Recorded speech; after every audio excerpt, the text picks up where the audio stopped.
வழக்கறிஞர் மற்றும் அரசியலாளர் திரு KS ராதாகிருஷ்ணன் அவர்களின் KSR வாய்ஸ் சேனலுக்கு உங்களை அன்புடன் வரவேற்கிறோம். அனைவருக்கும் வணக்கம். டெல்லியிலிருந்து திரும்பியவுடன் காங்கிரஸ்லேருந்து நீக்கக்கூடிய ஒரு சூழ்நிலை நெடுமாறனுக்கு வந்தது. அதற்கு முன் கர்நாடக முதலமைச்சர் தேவராஜர்ஸ் இவரை நெடுமாறனை சகோதரர் போல அன்பு காட்டுவார். அவரும் தொலைபேசியில் பேசினார். காங்கிரஸ் கட்சிக்கு அன்றைக்கு 70களில் நிதி திரட்டி தருகின்ற முக்கிய மனிதராக இருந்த பம்பாயைச் சேர்ந்த ரஜினி பட்டேல் மூத்த தலைவர். அதே மாதிரி பிரியரஞ்சன் தாஸ் முன்ஷி, KP உன்னிகிருஷ்ணன் இவங்கெல்லாம் பிற்காலத்தில் மத்திய அமைச்சர்கள் ஆனவர்கள். அதே போல் சந்திரஜித் யாதவ் அவரும் மத்திய அமைச்சர், உத்தரப்பிரதேசத்தில் காங்கிரஸின் முகமாக இருந்தார். தினேஷ் சிங் போன்ற பலரும் பேசினார்கள். அது மட்டுமல்ல, மோகன்லால் சுகாடியா தமிழ்நாடு கவர்னராக இருந்தார். ராஜஸ்தான் முதலமைச்சர் இந்திராவுக்கு வேண்டப்பட்டவர், மிகவும் வேண்டப்பட்டவர். எல்லோரும் பேசி சரி செய்ய நினைத்தார்கள். சரி செய்ய நினைத்த போது பல்வேறு சமாதானத்துக்கு என்ன சூழல் என்று பேசும் பொழுது ஒரு சில விஷயங்களை டெல்லியிலிருந்து சொல்லப்பட்டது. அதாவது டவுன் சவுத் திருச்சிக்கு தெற்கே உள்ள நாடாளுமன்ற வேட்பாளர்களை நெடுமாறன் யார் விரும்புகிறார்களோ அவர்களுக்கு வாய்ப்பு கொடுப்பது, திருச்சிக்கு வடக்கே சென்னை வரை உள்ள வேட்பாளர்கள் கருப்பையா மூப்பனார் முடிவு செய்து கொள்வது என்று ஒரு காம்ப்ரமைஸ் ஃபார்முலா வந்தது. இதற்கு இடையில் EVK சம்பத் இறந்து விட்டார். EVK சம்பத்தும் நெடுமாறனும் டெல்லியில் இந்திராவை பார்த்த பொழுது, அடுத்த 1977 தேர்தலில் நீங்கள் 2 பேர் தான் கவனிச்சுக்கணும், மூப்பனார் தலைவராக இருப்பார், ஆனால் தேர்தல் பொறுப்பு உங்களிடம்தான் இருக்கும் என்று இந்திரா காந்தி உறுதி கொடுத்தார். சரி, சம்பத்தும் நெடுமாறனும் சென்னை திரும்பிவிட்டார்கள். திரும்பிவிட்ட உடனே சம்பத்துக்கு உடல்நிலை பாதிப்பு ஏற்பட்டது. சென்னை பொது மருத்துவமனையில் சேர்க்கப்பட்டார். அவர் அங்கே சேர்த்தப்பட்டது மாரடைப்பில் இறந்து விட்டார். இப்படியான சூழ்நிலையில் வெவ்வேறு விதமாக சூழ்நிலைகள் மாறிவிட்டன. பிறகு திமுகவோட கூட்டு என்று ஒரு முயற்சியில் ஈடுபட்டு அது திண்டிவன ராமமூர்த்தி, மூப்பனார் போன்றவர்களாம் அதற்கு சரி என்று சொன்னார்கள். நெடுமாறன் தலைமையில் இருந்த வாழப்பாடி ராமமூர்த்தி, தீர்த்தகிரி கவுண்டர் நாடாளுமன்ற உறுப்பினர், ஜீவரத்ன உடையார் நாடாளுமன்ற உறுப்பினர், அதே போல் மரியாதைக்குரிய அன்றைய மத்திய அமைச்சராக இருந்த RV சுவாமிநாதன் சிவகங்கை தொகுதியிலிருந்து தேர்ந்தெடுக்கப்பட்டார் நாடாளுமன்ற உறுப்பினர். இவர் இறந்த பின்புதான் சிதம்பரம் அங்கே போட்டியிட்டார். இவர் இருந்திருந்தால் சிதம்பரத்துக்கு அந்த வாய்ப்பு இருந்திருக்காது. இவங்கெல்லாம் இவருக்கு ஆதரவாக இருந்தார்கள். சரி, சென்னைக்கு வந்தோம், இனிமேல் டெல்லியோடு நாம் சேர்ந்து போக முடியாது, தமிழ் மாநில காங்கிரஸ் என்று ஒரு அமைப்பு உருவாக்குவோம் என்று என்ன பெயர் வைக்கலாம் என்று பேசி கொண்டிருந்த பொழுது, தமிழ்நாடு காங்கிரஸ் பிராக்கெட்டில் காமராஜர் என்று பெயர் வைத்து ரிஜிஸ்டர் பண்ணலாம் தேர்தல் கமிஷனில் என்று முடிவெடுத்தோம். எங்களோடு தமிழ்நாட்டில் ஆதரவாளராக இருந்த வாழப்பாடி ராமமூர்த்தி போன்றவர்கள், அதே மாதிரி RV சுவாமிநாதன், மதுரையில் MK ராமகிருஷ்ணன் வழக்கறிஞர், ஆவண்ணா ரத்னம் மூத்த தலைவர், அதே மாதிரி பொறையார் ஜம்புன்னு அவரை திமுகவிலிருந்து அண்ணாவுக்கு ரொம்ப நெருங்கியவர், காங்கிரஸுக்கு வந்த ஒரு EVK சம்பத்தோடு, அதே மாதிரி MP சுப்பிரமணியம், அந்த 15 MLAக்கள் 1957 திமுகவில் ஜெயித்தார்களே, அதில் ஒரு MP சுப்பிரமணியம், இவங்கெல்லாம் எங்களுடைய ஆதரவாளர்கள். அவர்கள் நாங்கள் எடுத்த முடிவுக்கு ஒத்துக்கொள்ளவில்லை. எங்களோடு அரசியலுக்கு சரியாக வராது, காங்கிரஸ் இந்திராவை விட்டு நாங்கள் வரமாட்டோம், தயவுசெய்து மன்னிச்சுக்கிடுங்க, நாங்கள் இப்படியே போகிறோம் அன்னு சொல்லிட்டாங்க. அவங்கள தொல்லை நாங்கள் படுத்தலை. சரி, ஆதரவாளர்களை திரட்டி வச்சு பேசுகிறோம் மதுரையில். சரி, இனிமேல் தனிவாழ்வு தான். தமிழ்நாடு காங்கிரஸ் பிராக்கெட்டில் காமராஜர் என்று வைக்கும்பொழுது அவரோடு நெடுமாறோடு பொறையார் ஜம்பு வந்து விட்டார். அதே மாதிரி ஆவணா ரத்னம் மூத்த தலைவர், அவர் வரல. முத்துக்கருப்பணம் அம்பலம் என்று அந்த மதுரை மாவட்டத்தில் முக்கியமான காங்கிரஸ் தலைவர், காமராஜர் நெருங்கினவர். கன்னியாகுமரியில் முக்கியமான ஆட்களாக முத்துக்கருப்பன் போன்றவர்களாம் வந்தாங்க. அதே மாதிரி உங்களுக்கு அந்த கரிச்சா கவுடன் MLAவாக இருந்தார் நீலகிரியில், காமராஜருக்கு வேண்டப்பட்டவராக நீலகிரியிலேருந்து வந்தார். இப்படி பல்வேறு, அதே மாதிரி பூவை ராமானுஜம், அவர் யாருன்னா சுதர்சன் நாயுடுன்னு அவங்க மாமனார் MLCயாக இருந்தார் காமராஜருக்கு நெருங்க கடலூரில். அவர் அன்றைக்கி ஒரு காங்கிரஸின் முகமாக காமராஜருக்கு நெருக்கமாக இருந்தது. அவருடைய மருமகன், அவரும் திமுகவில் இருந்து, மாணவர் திமுகவில் இருந்து ஈவிகே சம்பத்தோடு காங்கிரஸுக்கு வந்தவர். அவர் இப்படிவான ஆட்கள் சேர்ந்து முடிவெடுத்து அடுத்த நகர்வுக்கு செல்வது என்பது என்ன மாதிரி கூட்டத்தை கூட்டுவது, எப்படி பேசுவது என்று 2 கட்டமாக மதுரையிலும் சென்னையிலும் சந்தித்து பேசினோம். அதே மாதிரி நம்முடைய மணலி ராமகிருஷ்ண முதலியார், மூத்த காங்கிரஸ் தலைவர், இன்றைக்கி மணலியில் அவ்வளோ தொழிற்சாலைகள்லாம் இருக்குன்னா அவருடைய நிலங்கள். ஒரு பூர்வீகமாக முக்கிய குடும்பம் மணலி ராமகிருஷ்ண முதலியார்னால் அன்றைக்கு தெரியாத ஆட்கள் கிடையாது. இன்றைக்கும் அவர் மகன் அந்த பழைய ஹோட்டல் சோலாவுக்கு எதிர்புறம் ஆள் பெரிய கட்டடம் அவங்க வீடு. அந்த வீடு இதில் சேர்றது, அந்த கத்தீட்ரல் ரோடில் சேர்ற அந்த ஜங்ஷனில் இருக்க பெரிய வீடு மணலி ராமகிருஷ்ண முதலியார். மாங்காடு காமாட்சி அம்மன் கோவில் கட்டினது அவங்க தான். அதே மாதிரி சந்திரமௌலீஸ்வரர் சென்னகேஸ்வரர் கோவிலுன்னு ஜார்ஜ் டவுனில் பெரிய ஒரே ஏக்கர் நிலத்தில் கட்டினது அவங்க தான். அவரெல்லாம் எங்களுடைய ஆதரவாளர். ஆரம்ப கட்டத்தில் எங்களை ஆதரித்தார். இப்படியான முக்கிய பிரமுகர்லாம் எங்கூட வந்தார்கள். அந்த நேரத்தில் எங்களுக்கு தேவராஜ அரசை சந்தித்து விட்டு, பெங்களூரில் சந்தித்து விட்டு, இனிமேல் வர வழியில்லை என்று சொன்ன உடனே எம்ஜிஆர் அன்றைக்கு முதலமைச்சர் அந்த கட்டம்தான். தேர்தல் 79 அவர் ஆட்சியில் இருக்கிறாரு. அதுக்கு பின்னாடி அவங்க கலைக்கிறாங்க. அப்போ எம்ஜிஆர் ஃபோனில் வந்தார்.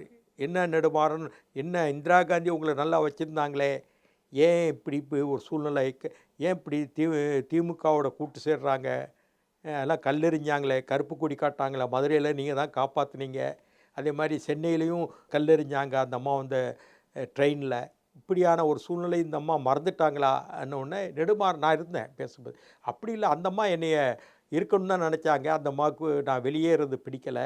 பட் மற்றவங்க தமிழ்நாட்டிலேருந்து போன மூப்பனார், திண்டிவன ராமூர்த்தி போன்றவங்கெல்லாம் அவங்க திமுகவோட இருக்கணும். அதுமாதிரி சஞ்சய் காந்தியும் இங்கே வரும்போது சந்தித்து போயிட்டார் கலைஞரை, அந்த ஒரு முடிவுக்கு வந்துட்டாங்க என்று சொன்னார். அப்போ சிதம்பரம்லாம் பெரிய அளவில் அன்றைக்கெல்லாம் கிடையாது. அவர் ஆர்வி சுவாமிநாதன் இறக்குறாரு. அதுக்கு பிறகு அவர் எம்பி அந்த சிவகங்கை தொகுதியில் நிற்கிறார்.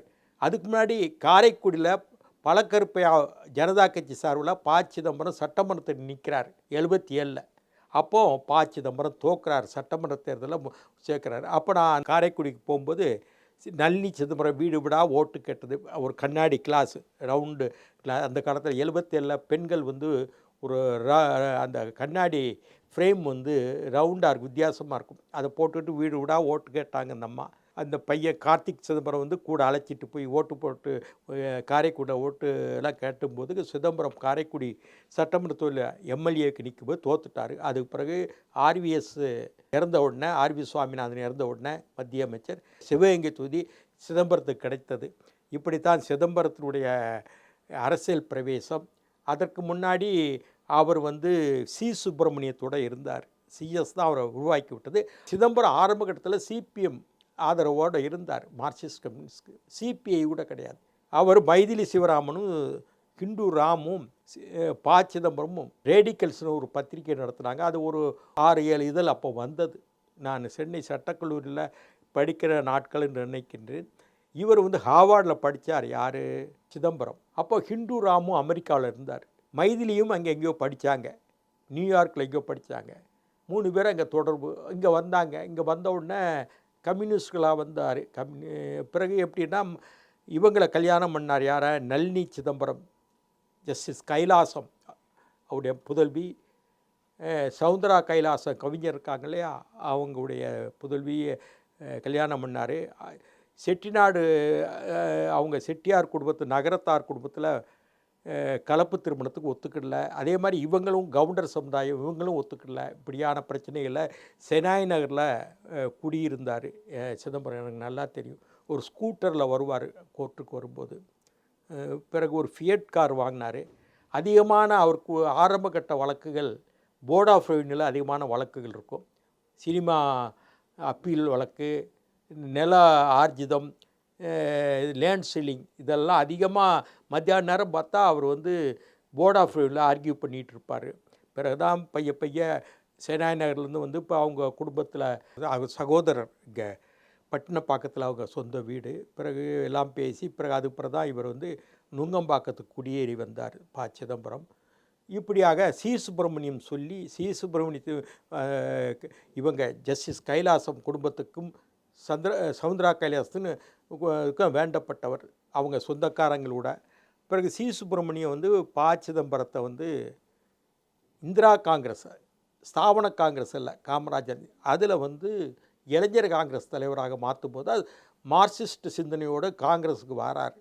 பிறகு அதுக்கு பிறகு ஆர்வி சுவாமிநாதன் இறக்குறாரு. அந்த இடத்துல போட்டியிட்டு எம்பி ஆகிறாரு. ஒரு தடவை அதுக்கு முன்னாடி காரைக்குடியில் போட்டியிட்டார், எம்எல்ஏ எலெக்ஷனுக்கு தோத்துட்டாங்க. அதிமுக வேட்பாளர் வெற்றி பெற்றார். இவரை எதிர்த்து பழக்கற்பையா ஜனதா கட்சி சார்பில் போட்டிக்கிட்டாங்க. இப்படியான நிலையில் அடுத்த மூன்று சுற்று பேச்சு நடத்தினோம். சென்னையிலும் மதுரையிலும் 2 சுற்று. பிறகு தமுக்க மைதானத்தில் தமிழ்நாடு காங்கிரஸ் காமராஜர் என்ற பெயரை கொண்டு புது கட்சி அமைத்து அதனுடைய தொடக்க விழாவை மதுரை தமுக்கத்தில் நடத்தினோம். பல நண்பர்கள் எங்களை விட்டு நீண்ட காலம் பழகியவர்கள், எங்களோடு டெல்லிக்கு பயணித்தவர்கள், காங்கிரஸ் கட்சியில் போராட்ட களத்தில் இருந்தவர்கள், அதே மாதிரி மாணவர் போராட்டம், விவசாயிகள் போராட்டத்திலெல்லாம் பங்கெடுத்த பல தோழர்கள் எங்களை விட்டு பிரிந்தார்கள். இன்றைக்கும் அவர்களை பார்க்கும் பொழுது நட்போடு தான் இருக்கின்றோம். அவங்கவுங்க காங்கிரஸில் இருக்காங்க. இத்தனைக்கு காங்கிரஸை நான் கடுமையாக திட்டுறேன். அதுக்கு பிறகு ஈழத்தமிழ் பிரச்சனைக்கு பிறகு ரொம்ப கடுமையாக திட்டுறேன். ஆனால் இந்திரா காந்தி என்றைக்கும் எங்களுடைய தலைமையே என்று ஒரு மரியாதை கௌரவமாக நாங்கள் எப்பவும் எங்கள் மனதில் அந்த அம்மையாருக்கு ஒரு மரியாதை உண்டு. நெடுமாறன் இன்றைக்கு வரைக்கும் அன்னை இந்திரா காந்தின்னு தான் விழிப்பார். ஏன்னா மை டியர் சன்னுன்னு நெடுமாறனை மட்டும்தான் தமிழ்நாட்டில் அந்த அம்மா அழைச்சாங்க இந்திரா காந்தி. மூப்பனாரு கூட அந்த மாதிரி அழைக்கலை. அவ்வளவு நெடுமாறன் மேலே அன்பு கொண்டவங்க எனக்கு தெரியும். பிறகு அந்த அம்மா இறந்தபோது அங்கே போகும்போது கண்ணீர் விட்டார் நெடுமாறன். அந்த அம்மாவை கொண்டுட்டாங்க இல்லையா சீக்கியர்கள். அப்போது அதுபோல் சஞ்சய் காந்தி பயிற்சி விமானத்தில் கீழே விழுந்து இறக்கும் பொழுது நாங்கள்லாம் போனோம். நெடுமாறனை பார்த்தோன்னா அந்த அம்மா அழுதாங்க. ஒரு அன்போடு அழுததெல்லாம் உண்டு, நான் பார்த்தேன். அந்த சஞ்சய் காந்தி 2வது மகன் இறக்கும் பொழுது இந்திரா காந்தியை போய் பார்க்கும்போது நெடுமாறனை பார்த்தோன்னா அந்த அம்மா கண்ணீர் லைட்டாக அது தயங்கலை. அந்த துக்கம் கண்ணில் அடைப்பதை இவரை பார்த்தவுடன் இருந்தது. எப்பவும் தைரியமான மனுஷி, கண்ணீர் விட மாட்டாங்க. அந்த ஒரு அன்பான ஒரு மனிதர்களை பார்த்தால் ஒரு கவலை வரும் இல்லையா, அந்த முகம் காட்டியது அன்றைக்கு. இப்படியாக தமிழ்நாடு காமராஜ் காங்கிரஸ் நடத்துவதென்று முடிவெடுத்து பணிகளை செய்தோம். தமுக்கத்தில் துவங்கினோம். அந்த தமுக்க தொடக்க விழாவை பற்றி அடுத்த பதிவில் சொல்கிறேன். நன்றி, வணக்கம். சுவாரஸ்யமான பல அரசியல் தகவல்களுக்கு இணைந்திருங்கள் KSR வாய்ஸ் சேனலோடு. நன்றி, வணக்கம். KSR வாய்ஸை சப்ஸ்கிரைப் செய்யாதவர்கள் உடனடியாக சப்ஸ்கிரைப் செய்யுங்கள். அருகில் இருக்கும் பெல் பட்டனையும் கிளிக் செய்யுங்கள். நாங்கள் போடும் வீடியோக்கள் உங்களுக்கு உடனுக்குடன் வந்து சேரும்.